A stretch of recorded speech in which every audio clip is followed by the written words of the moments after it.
अस्सलाम वालेकुम सत श्री अकाल किदा हाल चाल वीरो ठीक ठाक हो। लो वीरो अज दी वीडियो अपने को एक आई है बहुत ही इंटरेस्टिंग है कि मान साहब का बहुत वड्डा जिहड़ा एक ऐलान है ना वो अज सामने आ गया है। जी सानू ना रिएक्शन देंदे होए नू तकरीबन काफ़ी टाइम हो गया है ते अज तिकर असी नहीं वेख्या कि किसी भी सियासतदान ने या किसी भी पार्टी के मैंबर ने आके किसी भी बंदी ਸਿੰਘਾਂ ਦੇ ਉੱਤੇ ਕੋਈ ਗੱਲਬਾਤ ਕੀਤੀ ਹੋਵੇ। ਤੇ ਪਹਿਲੇ ਮਾਨ ਸਾਹਿਬ ਨੇ ਜਿਨ੍ਹਾਂ ਨੇ ਆ ਕੇ ਜਗਤਾਰ ਸਿੰਘ ਹਵਾਰਾ ਦੇ ਬਾਰੇ ਦੇ ਵਿੱਚ ਬਿਆਨ ਕੀਤਾ ਹੈ ਤੇ ਕੀ ਬਿਆਨ ਕੀਤਾ ਹੈ ਤੇ ਉਹਨਾਂ ਲਈ ਉਹਨਾਂ ਨੇ ਦਰਖਾਸਤ ਵੀ ਭੇਜੀ ਗਈ ਹੈ ਪਿੱਛੇ ਕਿ ਇਹਨਾਂ ਨੂੰ ਇਹਨਾਂ ਦੀ ਮਾਂ ਦੇ ਨਾਲ ਮਿਲਣ ਦਿੱਤਾ ਜਾਵੇ। ਉਹਨਾਂ ਦੀ ਮਾਂ ਦੀ ਤਬੀਅਤ काफ़ी ज़्यादा ख़राब है। तो चलो जी मान साहब का देखते हैं की बयान। हाँ जी, मैंने गवर्नर साहब को लेटर लिखा है कि 31 साल हो गए उनको और उनकी जो साल हो गए माता जी हैं वो बहुत बीमार चल रहे हैं, बेहोश है, नाम लेने पर थोड़ा बहुत रिएक्ट करती हैं। तो ये ह्यूमन राइट्स में आता है। मैंने 10 दिन की पैरोल की सिफारिश की है कि हमें कोई आपत्ति नहीं है, हमें कोई दिक्कत नहीं है अगर वो बाहर आते हैं। और उनके जो जितने भी वो मोर्चा लगा हुआ है उन्होंने भी मुझे गारंटी दी है कोई हल्ला गुल्ला नहीं होगा, कोई लॉ एंड ऑर्डर की सिचुएशन नहीं पैदा होने देंगे। अच्छा अज तक किसी भी बंदे ने इस चीज़ के उत्ते आवाज़ नहीं चुकी कि यार उन्होंने थोड़ी देर के लिए 31 साल हो गए उन्होंने जेल में रहंदे होए। तो पहले मान साहब ने जिन्होंने आके उन्होंने कहा है कि 10 दिन लिए इन्होंने सिर्फ इन्हों की माँ के नाल मिलन दिता जाए। हम बिल्कुल कुर्बानी का कीर्तन करेंगे और अच्छे तरीके से जो कानून के मुताबिक शांतिपूर्वक जो है वो अपनी माँ को मिल लें। 31 साल बाद तो पैरोल उनका हक भी बनता है। तो मैं हमने रिकमेंड किया, मुझे उम्मीद है गवर्नर साहब ड्यूटी प्रशासक हैं तो वो जल्दी ऑर्डर करेंगे ताकि वो जल्दी से जल्दी बाहर आके अपनी माँ को मिल सके। फिर कई बार क्या होता था कि जो कागजों में सैलरी है वो ज़्यादा है लेकिन मिलती एक्चुअल में जो कम है जी, तो उन पर तलवार लटकी थी कि विदाउट एनी नोटिस कभी भी निकाल देती थी। तो ये जो बिचौला सिस्टम है वो खत्म करेंगे। अभी जरूरी जो सेवाएं फायर ब्रिगेड है जहाँ हाई वोल्टेज बिजली की कंप्लेंट है, सफाई वाले हैं, भी उनको हित में लिया है, धीरे धीरे सबको करेंगे। तो ये बिल सर्वसम्मति से पास हो गया। और दूसरा है जो स्कूलों की फीस जी, जो प्राइवेट स्कूलों की मनमर्जी थी वो बंद हो। 7800 से ज्यादा स्कूल है, 32 लाख बच्चे लगते हैं। स्कूल जो है पता नहीं किस किस किस्म की फीसें चार्ज करते थे, उसमें डेफिनेशन दी गई है उस बिल में जी कि 5% से ज्यादा पर ईयर वो बढ़ा नहीं सकते।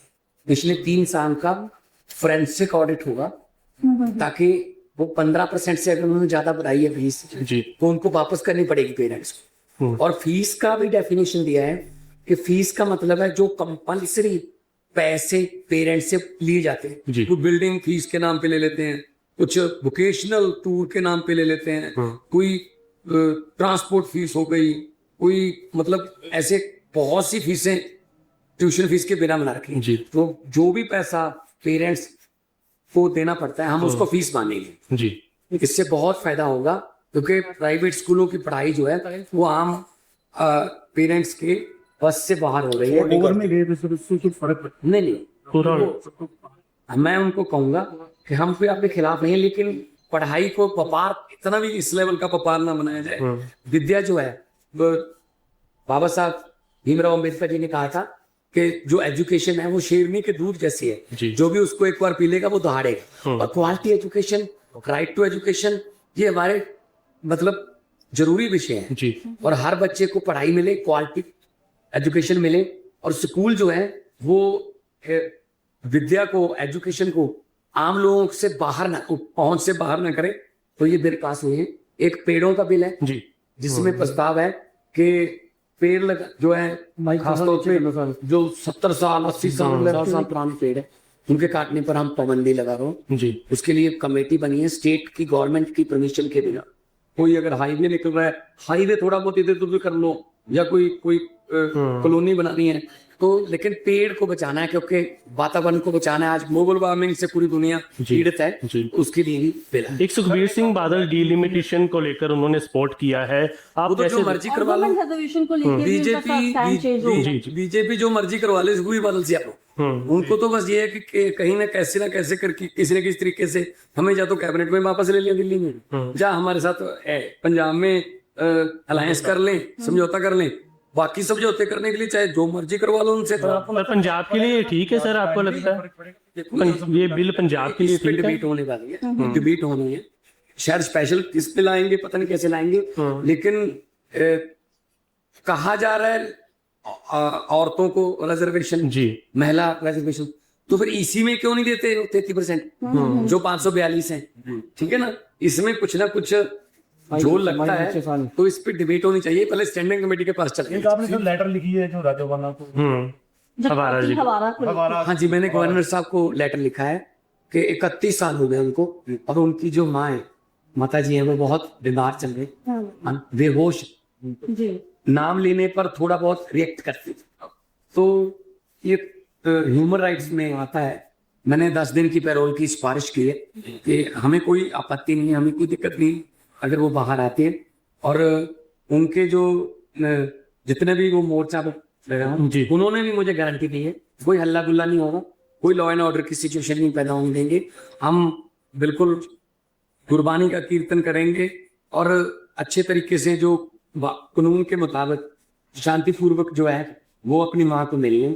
31 साल बाद तो पैरोल तो इनका हाथ में बनता है। तो मैं हमने रिकमेंड किया, मुझे उम्मीद है गवर्नर साहब ड्यूटी प्रशासक हैं, तो वो जल्दी ऑर्डर करेंगे ताकि वो जल्दी से जल्दी बाहर आएंगे। सेशन में विपक्ष की भूमिका कैसे देखते हैं? लगभग जो उनको कैसे देखा जाए, क्योंकि रिकॉर्ड को लेकर भी अभी फोरेंसिक ऑडिट हो, जो स्कूल सर फेस दी कैमरा आएंगे तो उनसे रिफंड करेंगे, पेरेंट्स को रिफंड करेंगे, भाई चेक करें, जब कैसे भी करें, एडजस्टमेंट नहीं करेंगे, फिर हम अगले साल की फीस में से कर लेंगे।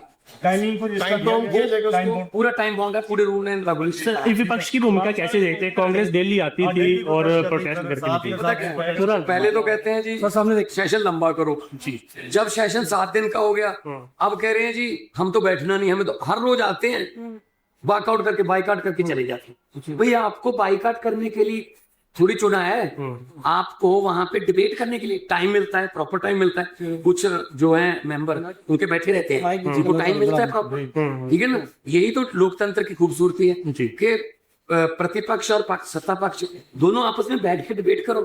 तो ये थोड़ी है कि आप बोल के थोड़ा बहुत या कोई नुक्स निकाल के जिंदाबाद मुर्दाबाद करके बाहर निकलो। अपनी इनर फाइटिंग को दूसरी तरफ कभी कुर्सियां चल रही हैं, आप कैसे देख रहे हैं कांग्रेस को? कर लेते हैं। वो देखो, इनकी लड़ाई जो है पंजाब की नहीं है, इनका मुद्दा कोई पंजाब के लोगों का या कोई रोड मैप नहीं है, कोई विजन नहीं है, सिर्फ अपनी कुर्सियों की लड़ाई है। कोई कहता 500 करोड़ में मिलती है, कोई कहता रेट बढ़ गया है, कोई कहता कम हो गया है। तो इनको इनकी लड़ाइयां मुबारक, पंजाब के लोग सब देख रहे हैं। ਅੱਛਾ ਜੀ, ਇਹ ਸੀ ਜੀ ਮਾਨ ਸਾਹਿਬ ਦੀ ਗੱਲਬਾਤ ਸਾਰੀ ਜਿਹੜੀ ਉਹਨਾਂ ਨੇ ਕੀਤੀ ਹੈ। ਅੱਛਾ, ਇਹਦੇ ਵਿੱਚ ਮੇਨ ਚੀਜ਼ ਹੈਗੀ ਜਗਤਾਰ ਸਿੰਘ ਹਵਾਰਾ, 31 ਸਾਲ ਹੋ ਗਏ ਉਹਨਾਂ ਨੂੰ ਜੇਲ੍ਹ ਦੇ ਵਿੱਚ, ਤੇ ਉਹਨਾਂ ਦੀ ਮਾਂ ਬਿਮਾਰ ਹੋਈ ਹੈ। ਸਾਨੂੰ ਇੰਨੀ ਦੇਰ ਹੋ ਗਈ ਰਿਐਕਸ਼ਨ ਦਿੰਦੇ ਹੋਏ ਨੂੰ, ਕਿਸੇ ਨੇ ਵੀ ਆ ਕੇ ਯਾਰ ਕਦੀ ਇਹੋ ਜਿਹੀ ਕੋਈ ਗੱਲਬਾਤ ਨਹੀਂ ਸੀ ਕੀਤੀ ਕਿ ਬੰਦੀ ਸਿੰਘਾਂ ਦੇ ਉੱਤੇ ਕੋਈ ਗੱਲਬਾਤ ਕੀਤੀ ਜਾਵੇ, ਉਹਨਾਂ ਨੂੰ ਬਾਹਰ ਆਉਣ ਦਾ ਕੋਈ ਇੰਤਜ਼ਾਮ ਕੀਤਾ ਜਾਵੇ। 10 ਦਿਨ ਵਾਸਤੇ ਉਹਨਾਂ ਨੇ, ਮਾਨ ਸਾਹਿਬ ਨੇ ਉਹਨਾਂ ਦੀ ਪਿਓਰਿਟੀ ਮੰਗੀ ਹੈ ਕਿ ਕੋਈ ਵੀ ਸਾਡੇ ਵੱਲੋਂ ਗੱਲਬਾਤ ਖਰਾਬ ਨਹੀਂ ਹੋਏਗੀ, ਕੋਈ ਵੀ ਮਸਲਾ ਨਹੀਂ ਹੋਏਗਾ, ਗੁਰਬਾਣੀ ਦਾ ਕੀਰਤਨ ਵਗੈਰਾ ਕੀਤਾ ਜਾਏਗਾ।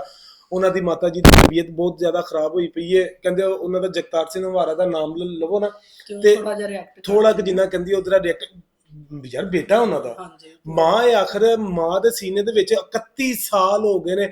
ਉਹ ਉਸ ਜਗਤਾਰ ਸਿੰਘ ਹਵਾਰਾ ਨੂੰ 95 ਦੀ ਗੱਲ ਹੈ, ਇਹ ਆਪਾਂ ਜਿਹੜੀਆਂ ਪਿੱਛੇ ਮੂਵੀਆਂ ਵੀ ਉਹਨਾਂ ਦੀ ਚੱਲਦੀ ਰਹੀ ਹੈ 95, ਉਸ ਤੋਂ ਬਾਅਦ ਜਗਤਾਰ ਸਿੰਘ ਹਵਾਰਾ ਦਾ ਦੌਰ ਆਇਆ ਸੀ, ਫਿਰ 2004 ਦੇ ਵਿੱਚ ਵੀ ਕਾਫੀ ਉਹਨਾਂ ਨੂੰ ਫੜ ਲਿੱਤਾ ਗਿਆ ਸੀ, ਤੇ 31 ਸਾਲ ਹੋ ਗਏ ਉਹਨਾਂ ਨੂੰ ਜੇਲ੍ਹ ਦੇ ਵਿੱਚ। ਯਾਰ ਬਹੁਤ ਵੱਡੀ ਗੱਲ ਹੈਗੀ ਹੈ ਕਿ ਇੰਨੀ ਦੇਰ ਬਾਅਦ ਆ ਕੇ ਵੀ ਜਗਤਾਰ ਸਿੰਘ ਹਵਾਰਾ ਨੂੰ ਕਿ ਮਾਨ ਸਾਹਿਬ ਨੇ ਆਪਣੇ ਰਿਸਪੌਂਸ ਆਪਣੇ ਤੌਰ ਦੇ ਉੱਤੇ ਉਹਨਾਂ ਨੂੰ 10 ਦਿਨ ਦੀ ਲੈ ਕੇ ਪਿਓਰਿਟੀ ਲੈ ਕੇ ਤੇ ਉਹਨਾਂ ਨੂੰ ਬਾਅਦ ਦੀ ਇਹਨਾਂ ਨੂੰ ਗੱਲਬਾਤ ਕੀਤੀ ਗਈ ਹੈ। ਅੱਛਾ, ਬਹੁਤ ਸੋਹਣੀ ਗੱਲ ਹੈ, ਫਿਰ ਵੀ ਯਾਰ 31 ਸਾਲ ਬਾਅਦ ਵੀ ਆ ਕੇ ਅਗਰ ਉਹ ਆਪਣੀ ਮਾਂ ਨੂੰ ਮਿਲ ਲੈਂਦੇ ਨੇ, ਇਹਦੇ ਵਿੱਚ ਕੋਈ ਹਰਜ ਤੇ ਨਹੀਂ ਏਡਾ ਹੈਗਾ ਨਾ। ਤੇ ਵੀਡੀਓ ਤੁਹਾਡਾ ਕੀ ਖਿਆਲ ਹੈ ਇਸ ਵੀਡੀਓ ਦੇ ਬਾਰੇ ਦੇ ਵਿੱਚ ਕਮੈਂਟ ਕਰਕੇ ਲਾਜ਼ਮੀ ਦੱਸਣਾ। ਮਿਲਦੇ ਹਾਂ ਅਗਲੀ ਵੀਡੀਓ ਦੇ ਵਿੱਚ, ਰੱਖੋ ਆਪਣਾ ਖਿਆਲ, ਰੱਬ ਰੱਖਾ।